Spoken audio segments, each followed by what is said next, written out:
They have their way of supporting themselves, each other. But let's talk about our own. I know when we met ourselves in school that you have a court issue, it affected your academic, that you switch over to part-time, and at the end the court issue still lingered, and you drop out for school, went and returned after some years. And when you return after some years, based on the environment you find yourself, use money to bribe your way in HND instead of going back to go and do NCE 3. You did not defer your admission before you left. That's ND2. You have finished ND2. No, NCE 2 now. No, NV. It was Victor that went into NCE. Mine was ND part-time. It was supposed to be, yes, ND3. ND3. It was supposed to be ND3, yeah. Victor that went to. Yes, it was supposed to be ND3. Instead of going for ND3, you sorted your way and enter HND1. After HND1, HND2. Before the call of salvation. Before you encounter God, and that is where you met some pastors. They say the day of ignorance, God. But along the line, I asked you to go back and finish that ND3. But I don't know what will come up tomorrow. Go back, go and start on a clean slate. And at the end of everything, and that is the reason why when your normal set, when they went to Convocation Arena to check their posting, their NYC, yeah. You yourself was there. I was checking admission lists. And I know the nature of cry. You cried that day. Look at my mates going for youth service, and look at myself. I'm going back to go and finish ND3. And I know after ND3, there's something that God did for you then. After ND3, you need to stay for 1 year before coming back. If you want to enter regular, you'll stay for 1 year. But you know that God helped you that you did not stay for that 1 year. Maybe you finish your ND3, came over and they offered you admission, and they wanted to kick against it along the line. But God helped you too. And at the end of everything, despite you did not move with your set, at the end of everything, you graduated on a clean slate. Even when you pick up investigating job in IMT, some of them still refer back to that result that you sorted out. And at the end of everything, when they went there to check, it was they saw it that everything was cleared and verified. That you went back to repeat that, but then they said they were still dwelling in old this, not knowing that you went back to. So we encourage ourselves, because that time is not everybody. The decision that we took then to go back to go and start from where we stopped is a great. That thing would have dealt with you, would have rubbished your life at the long run, because you doing investigating work in IMT and referring you to the result you sorted how many years ago. The at least 13 years after. 13 years after youth service of the second missionary journey. The thing would have been a blow. I think the support came from you. It was better from you. I remember your words then. Go back, finish, and you kept saying, "I'm a woman. Someone will marry me. I'm good. I'm beautiful. A man will come to marry me tomorrow. But you are the man. You have to take care of your family. You take care of your children. So go back to school." So I remember that part of the support, which was a great support, which I live to say thank to you, and I give God all the glory, was you going back home, the money they will give you, the food stuff they will give you. From it, I became a branch of your life. That was a big risk. But why did you take that risk? And I myself, my own foundation was faulty too. Yes, but why did you take the risk to stand with me? I can't really say Possibly much. Collect money from your parents, give me all, I will just school, and I'll say thank you. You won't see me in your life. That is life. I know. I am not, short, I'm not the one that, I'm not much into relationship. And I know that... okay, so you saw me and I was captivated. Oh my God. You know... Can you tell the world that, oh my God, that you actually saw me and fell for me? And there is... You did not say that. I know.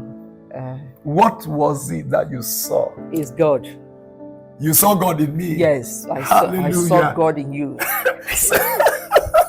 What was it you saw? Okay, beyond God, what did you see that got you hooked? It's just God that I saw. And then... So till now you are still seeing God? It's God. Because if I'm not seeing God, I don't think it's God that is sustaining us. You know, there are a lot of things in the journey of marriage that we encounter that would have blown us off. But God, seeing God through you, kept me going. But you love the handsome face. It's not the face. You don't marry face. No, but wait. I know you don't marry face. But you love the handsome face. Do you love it or not? No, let's face reality first. You know, I told you. Do you admire the face? Let me talk now. Let me talk. You know, I told you that when I was coming up, there is a nature of man. There is a figure. There is something I have in mind. You know, I told you that you did not fit in. That you did not fit in what I have in mind. But there is something that, God has a way of dealing with us. So what was it that made you to now fall for the one that did not fit into your expectation? I have peace. You had peace? Yes. No, I want you to talk. Look at my face again. It's not that you are not handsome. You are handsome. Please just say it out. You are handsome, but I have some lovely and lovingly handsome. Okay, lovingly one. Oh God, have mercy. No, the support was great in all. My joy in it is this. Like, I want to talk about that support, supporting one another to grow. You must cross the boundary of greed. You are not seeing just yourself. That, in fact, those words still ring in my head. You are the man, you will take care of your home tomorrow. Go face your life. I'm a lady, a guy will come marry me tomorrow. Against all odds that you're beautiful, your look at your shape, look at your height and everything, that someone will come for you. And I bless the name of the Lord, and I thank the Lord. I bless that day our paths crossed. I thank God for it. In supporting one another, I want to make this very clear. I want to put it out to the people then, supporting one another. When you support one another, allow the person to grow at his or her pace. Allow, very, very key, allow the person to grow at the person's pace. And that is why it is often very difficult. Go check it out. Often very difficult for men to teach their wives how to drive. And you are number one. You are number one. Mm-hmm. So it's not no. But we are talking out of experience and making it flow. That allow your partner grow at his or her pace. Thank God, like you made reference to me, and thank God that one have been able to outgrow it, because this is the core reason that you find a lot of men, they can't teach their wives how to drive. Why? What they learned that took them about a year to get used to, they want the lady to just perform magic within 1 week. Okay, this is the clutch. This is match the clutch. Engage the girl. What do I use to win the? This simple thing. What is it? Just to match. Forgetting that it took the man not less than 3-4 months to even master how to apply that. He wants the lady to grow. In fact, not to grow, to jump. And you know, when you jump, you fall. But when you grow, you become sustained. So you must have very key. Allow your partner, while supporting, to grow at his or her pace. Be patient. Be patient. And make the room conducive for the person to grow. Don't mock the person. Don't discourage the person. But I will use our son as an example. When he was learning how to play saxophone, you remember then? And because he wasn't strong, so the ordinary man there, he was making a whole lot of noise. He will play. He will ask them to give him microphone. They should fix the microphone to his saxophone. And they will say no. I will ask them to put it, because I was the man in charge. Put the microphone for him. Let him play. They will off it from the... They will off it from the other side. And my son, while playing, he will look at me to see if he will get that support. And while he's playing, he will look at me and I will give him thumbs up. You're doing well. In the midst of not getting it right, I say, come on, you're doing well.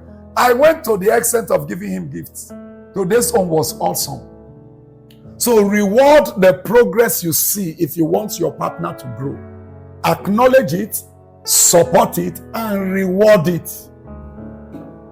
Acknowledge it, support it, and reward it. As the person keep moving, keep growing, tell the person you're doing well. You're doing well. And make sure that you help the person. Allow the person use you to grow. Give that person your shoulder. Give that person your shoulder. There is nothing that can be as frustrating as negative criticism in terms of support. It kills. Hey, look at other men, look at other women, look at this. It can kill. You have spent how many years now? Look at this, is just look at what, just look at you. No. So in terms of support, allow that very word, allow the person to grow that way. Be open when you're supporting the person. Let the person know that this is the best you can for now. Be transparent in your support. Be sincere in your support. Let the person know this is all I have. Don't support the person in assumption. There are some people who say, okay, I'm doing this. You give the person 100,000 and the person just say thank you. Out of all the 10 million he has is 100,000 that is given. So do not amplify what is not there. Do not amplify what is not there. Building of trust. Whoa. And support. Yeah. Is one thing we need to...